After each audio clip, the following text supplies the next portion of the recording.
হরে কৃষ্ণা। সকল ভক্তবৃন্দর চরণে আমার অনন্ত কোটি প্রণাম। আজকে 1 জানুয়ারি, আর আজকে একটা স্পেশাল দিন, সেটা হলো গীতা জয়ন্তী। তোমরা সবাই জানো, তোমরা দেখতেই পাচ্ছ এখানে কত কত গীতা রয়েছে। আর এইখানে দেখো একটা পাল্লা আছে। এই যে পাল্লাটা আছে, আমরা অনেকে বুঝতে পারি না যে এটা কী। আমরা ভগবানের কাছে অনেক সময় অনেক কিছু প্রার্থনা করি, সেটা পূর্ণ হয়ে যাওয়ার ফলে তো এটা এখানে সেটাই রাখা হয়েছে। এইদিকে গীতা রয়েছে, আর এইদিকে দেখুন একটা পাল্লা আছে, ওটা ফাঁকা আছে। ওটা যার মনস্কামনা পূর্ণ হয়ে যায় তিনি ওইখানটায় বসে, আর সাইডে তার ওয়েটে গীতা দান দেওয়া হয়।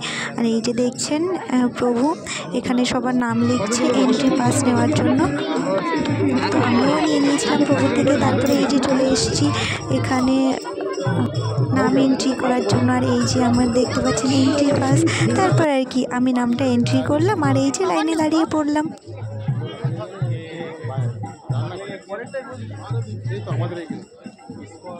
আর এই যে আমি ভিতরে চলে এসেছি। আমার সামনে দেখো জব আছে, তেল, আচমনপত্র, আর এই দেখো সব ভক্তবৃন্দরা বসে আছে। আর এই যে আমি, আমার পাশে প্রভুজি আছেন। আর প্রভুজির কৃপাতে আমরা অনেক অনেক সাপোর্ট পেয়েছি, ওনার অনেক কৃপা পেয়েছি। আর এই যে সবার হাতে লিস্ট দেখতে পাচ্ছেন, বলুন তো এটা কি লিস্ট? এটা আসলে গীতা শ্লোক আছে। আহুতি দেওয়ার সময় শ্লোকগুলো আমাদের সবাইকে প্রভুর পরে পরে বলতে হবে। তো সবার হাতে দেওয়া হয়েছে একটা একটা করে। দেখো সবাই দেখছে, ওই একটা ছোট বাবুও দেখছে এই পিঠ ও পিঠ উল্টে কি আছে, কোন শ্লোক আছে। তো এখানে বউরাও দেখছেন, আমিও দেখছিলাম। তো দেখো কি কি শ্লোক দেওয়া আছে এখানে। যেহেতু আমরা এখানে যোগ্যতে বসার পরে ভিডিও করা সম্ভব হয়নি, তো যতটুকু পেরেছি আমি তোমাদের সঙ্গে শেয়ার করেছি।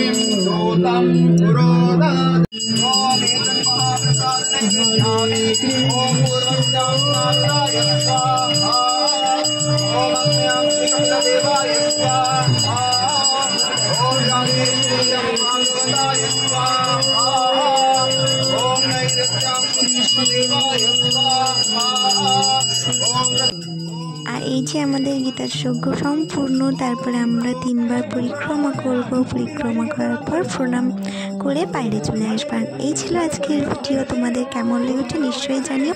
এটা আমার ফার্স্ট ব্লগ, তো আশা করি তোমাদের সবার ভালো লাগবে। ভালো লাগলে নিশ্চয়ই একটা লাইক, কমেন্ট, শেয়ার করো প্লিজ। হরি বল, হরে কৃষ্ণ।